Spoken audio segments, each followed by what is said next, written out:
The Lorax is a pretty mediocre film that has almost nothing of interest. So obviously, because this is the internet, of course it has a fandom.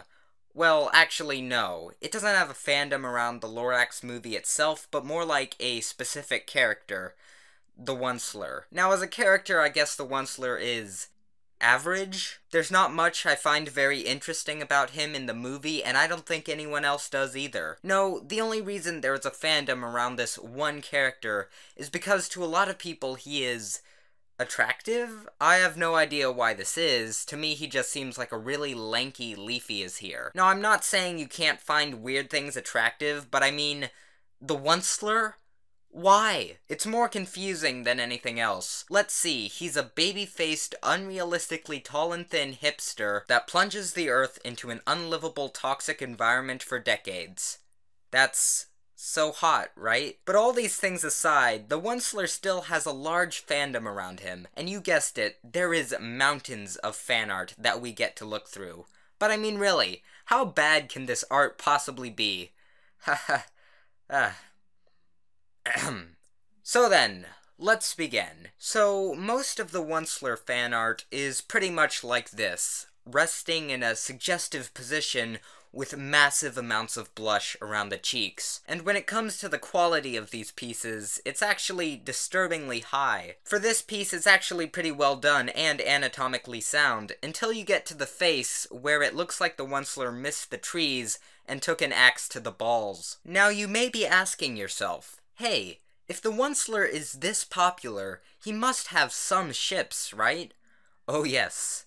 Oh yes. But here's the thing. Apparently, some people like the Onceler so much that the only person they believe is suitable to be shipped with him is himself. Now again, I know that you can like weird things and whatnot, but I'm sorry, how can you not see how unbelievably silly this looks? This is the equivalent of kissing a mirror. This looks like a joke. This looks like some sort of parody, but by the comments alone, you can tell that these people are completely serious about what they are doing. Love it. It's beautiful. Simply love. And I agree with what you said. I love Oncest for the actual love that is there. The way it would spark just is cute and interesting, XD. Though the other stuff just makes it better. XDD. Anyway, love it. Amazing job. Well, this is pretty lewd and, a bit rapey. I mean, I know that you could consider this kink-shaming, but Jesus Christ, this is a bit extreme to not have a mature content filter on it, don't you think? There is even an entire group dedicated to this type of shipping called Oncest FC. But it makes me wonder, is this ship technically incest?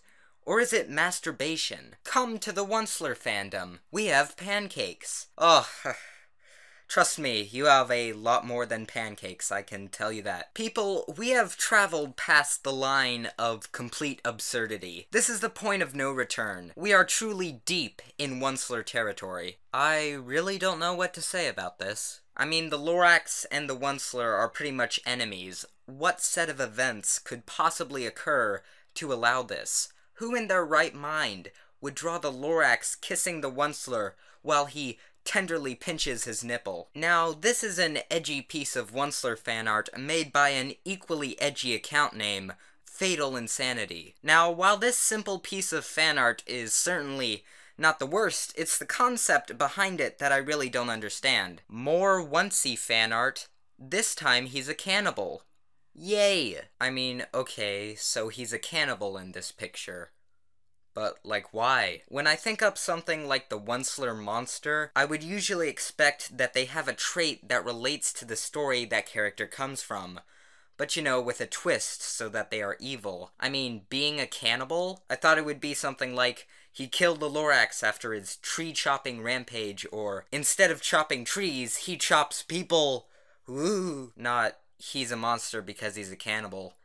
That just seems really random to me. You get what I'm saying? Here's a piece of Once-ler fan art that I actually really like, especially with the traditional paint feel and the color scheme, but the one major thing I think is lacking is the background. Compared to the Onceler over here, who is really detailed, the messy road, extremely simple trunks, and blurry hills don't really fit, especially since they're one of the main focuses of the painting. Now, of course, there was a lot of really impressive and detailed Once-ler fan art out there, like this piece, but right now I really don't feel like looking through any more because let's face it, after what we have seen, we can't look at the Once-ler normally ever again. But oh my god, the ridiculousness of this fandom is truly a piece of art on its own. Anyway, my name is Solar Sans, this has been Browsing Deviantart, and goodbye.